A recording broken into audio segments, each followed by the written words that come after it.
গলার মধ্যে আঙুল ঢুকায় দিলেন আর বমি করার চেষ্টা করছেন, বারবার বমি আসে না। তারপরে তিনি পানি পেট ভরে খাইলেন, বিষ খাইলে যেমন ওয়াশ করে ফেলে ওইভাবে তিনি গলার মধ্যে আঙুল ঢুকায় ঢুকায় ওয়াশ করলেন। পুরো দুধটা না বের হওয়া পর্যন্ত হযরত ওমর বমি করতে থাকলেন। সবাই বলে, হুজুর আপনি কেন এটা করছেন? কারণ এটা তো হালাল, বাইতুল মালের হলেও তো এটা তো হালাল, আপনি খেয়েছেন তো কি হয়েছে? বলে, না এইটা আমার জন্য জায়েজ না, আমি এটা খাবো না। যদি আল্লাহ বলে বাইতুল মাল থেকে তুমি দুধ পান করেছিলা ওমর, ওই ভয়ে আমি ওমর বমি করে সব বের করে দিলাম।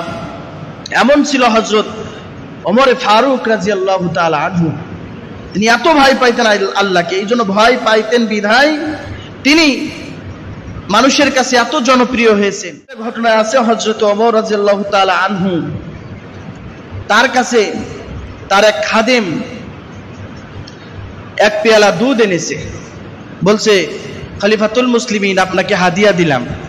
কারণ হাদিয়া দেওয়াও সুন্নাত, নেওয়াও সুন্নাত, শুধু দেওয়া সুন্নাত না, নেওয়াও সুন্নাত আছে, আবার নেওয়া সুন্নাত না, মাঝে মধ্যে দিতে হয় হাদিয়া। মাঝে মধ্যে কি সুখবর শুনলে কিছু হাদিয়া দিতে হয়।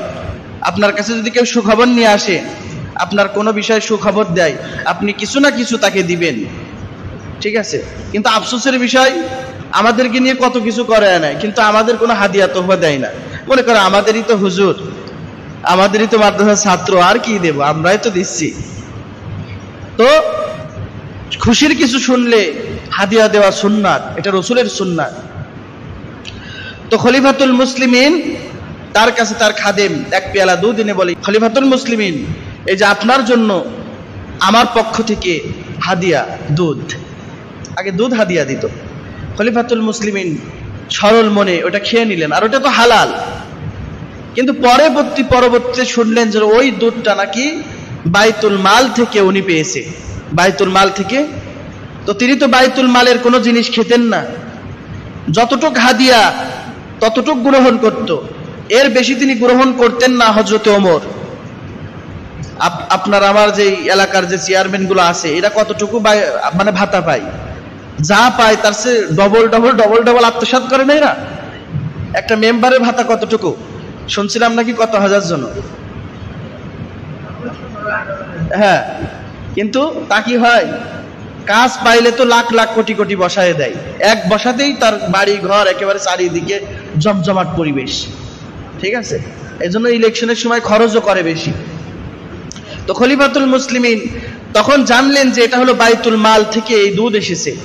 তিনি আল্লাহর ভয় অন্তরে ঢুকে গেল, যে আমি বাইতুল মাল খাই না, আমাকে এভাবে খাওয়ালো আমার খাদেম।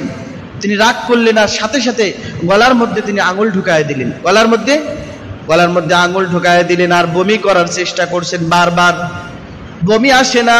তারপরে তিনি পানি পেট ভরে খাইলেন, বিষ খাইলে যেমন ওয়াশ করে ফেলে ওইভাবে তিনি গলার মধ্যে আঙুল ঢুকায় ঢুকায় ওয়াশ করলেন।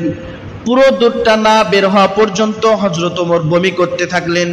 সবাই বলে, হুজুর আপনি কেন এটা করছেন? কারণ এটা তো হালাল, বাইতুল মালের হলেও তো এটা তো হালাল, আপনি খেয়েছেন তো কি হয়েছে?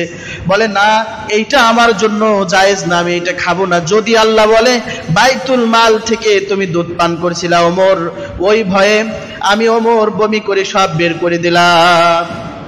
এমন ছিল হযরত ওমর ফারুক রাদিয়াল্লাহু তাআলা আনহু। তিনি এত ভয় পাইতেন আল্লাহকে, এই জন্য ভয় পাইতেন বিধায় তিনি মানুষের কাছে এত জনপ্রিয় হয়েছেন।